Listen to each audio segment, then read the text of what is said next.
everyone, it's Alice, and today it's time to talk about the books I read in the last part of March. I've read 5 books in the past couple of weeks, and the first one that I finished was Sandstorm by James Rowlands.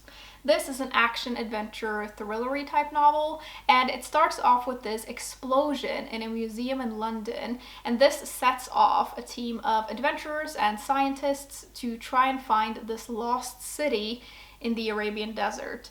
But they're not the only ones interested in finding this place, which makes it a race for who can get there first and not get killed on the way. So I had such high hopes for this book.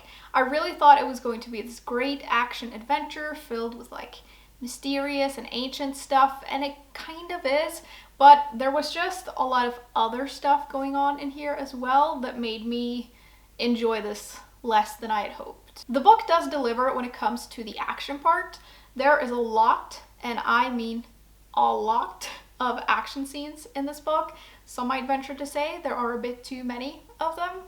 There is also adventure and ancient artifacts and mysterious clues, and it takes our characters to all of these different settings. And I thought that the description of the different places was really well done. It felt very colorful and vivid. There are what feels like a zillion characters in this book though, none of which are particularly well done in my opinion. They all felt really flat to me, and we never really get to know them beyond the surface level. We just don't have time for it in between all of the action.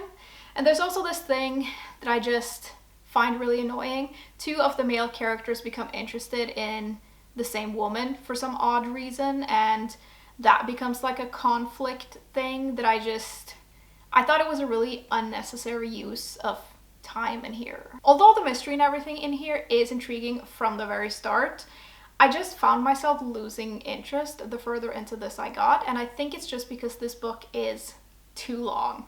It feels very long, and oddly enough, it kind of feels like it drags, which is weird because there's all of this action going on all of the time, but I think that the action actually gets in the way sometimes of progressing the story. Like every time we're moving around, there's this huge action scene, and it starts sort of making the book drag somehow. And by the time I got to the end of this, I honestly didn't care about any of the stuff going on in here. I think I would have enjoyed this book so much more if we had a smaller cast of characters and the book was about half the size, but that's not what this book is, so unfortunately I didn't really enjoy it.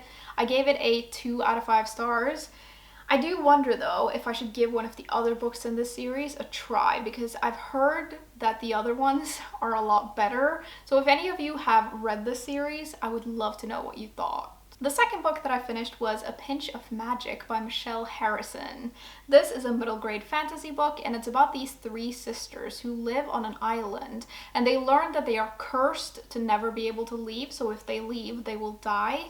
And they're given these magical artifacts by their grandmother that have been passed down for generations, and they sort of decide to set off on this adventure to try and break this curse because they don't want to live like that. This was a very enjoyable book, just like I thought it was going to be, and I feel like it was the perfect break for my brain that I needed when I picked this up. Obviously, the target audience for this are people who are quite a lot younger than me, but every once in a while you just want something that's easy to read and a little magical, and that's exactly what this is.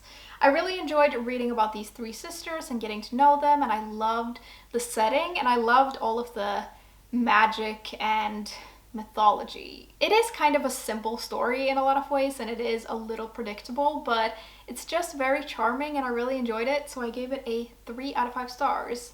I'm definitely going to read the next book in this series the next time I want to read something like this. The next book that I read is a book in Norwegian that was sent to me by the publishers, and it is På Austerla by Eva B. Ragde and Trude Teige.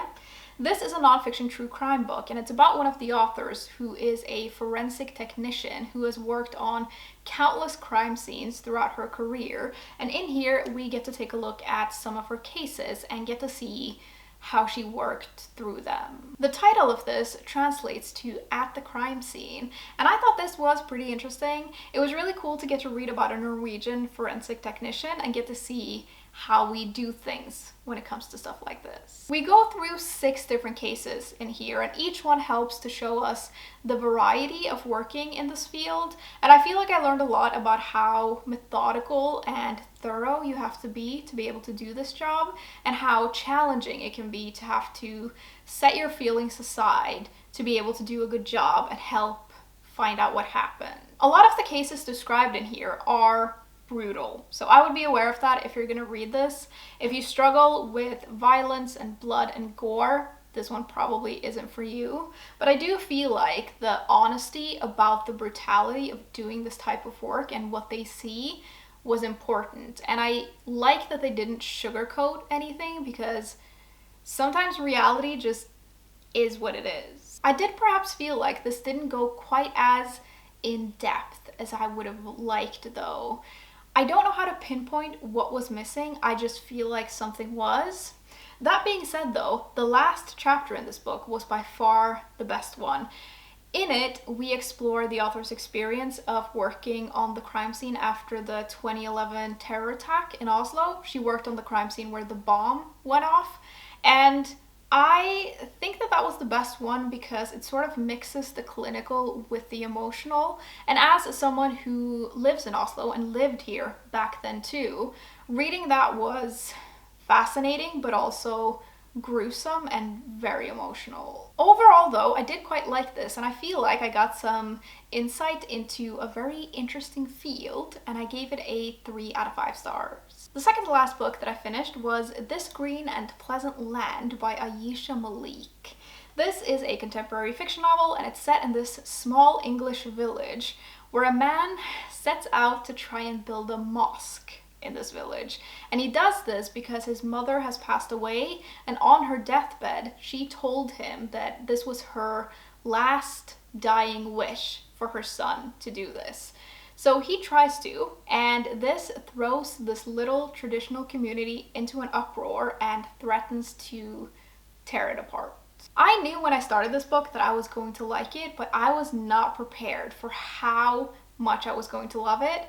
I think this is amazing. I do love a good novel set in a small town or a small community, and I feel like that was the perfect backdrop for the story. I loved the setting, and I loved getting to know the town and getting to know all of the people living in it. I thought the characters were really interesting and well written, and I loved seeing their individual lives and struggles. And the book discusses, in this case, sort of what it is to be English, and I thought getting the different characters' perspectives on this was just fascinating. The story discusses racism, identity, community, friendship, and love, and it does all of it effortlessly. Like, all of these things are weaved into the story brilliantly, and I thought the writing was really good. The language flows easily, and it's a very well-paced book. It's really enjoyable despite being about all of these different things, and there are all of these heartwarming and wonderful moments alongside the sad and difficult ones. There are a couple of characters in here that I thought were especially interesting, and I think are going to stick with me for a really long time. One of them is the aunt of the guy trying to build the mosque. She moves in with them for a while because she's had a fall, and they're like trying to help take care of her, and she is so pure. I wish she was a real person so I could know her, because I just loved her.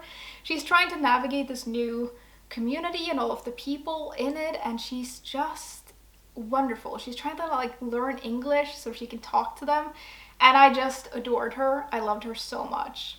I also thought one of the other female characters were really interesting. She is the most vocal opponent of this mosque, and she's one of those people who will not admit that she's racist and what she's doing is racist, and she just goes about things so harshly, and she sort of really contributes to splitting this community apart.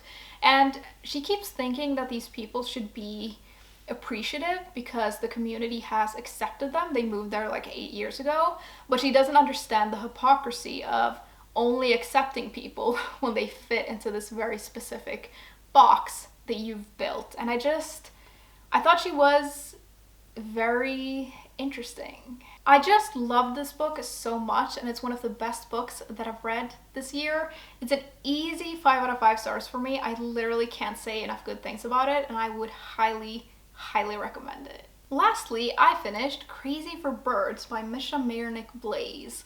This is a nonfiction book, and it's a beautifully illustrated book where we explore different kinds of birds and their place in history and culture. This book is a work of art, and I thought I was going to enjoy it, but I'm like impressed by how much I actually loved it. It was just so good. When I got this book, I was really excited to get to see the illustrations in here, but I didn't realize how beautifully illustrated this book is. Like every single page, all of the pages are colorful and vivid, and it's just beautiful. And then there are all of these like facts about birds and nests and feathers and flying and everything that makes up a bird's life. The facts in here are quite surface level, but I didn't mind that, and I think it suits the book well. I'm not like a bird enthusiast, so I don't know that much about birds, so for me, this was perfect. And I did quite a lot of Googling while reading this because I wanted to see what the birds look like in real life, and the illustrations in here are like pretty accurate. Obviously, there's a certain style to the drawing, but it's still like very well done. This part of the book is actually like one of my favorites. It's about birds' mating rituals, which is the funniest thing in the world.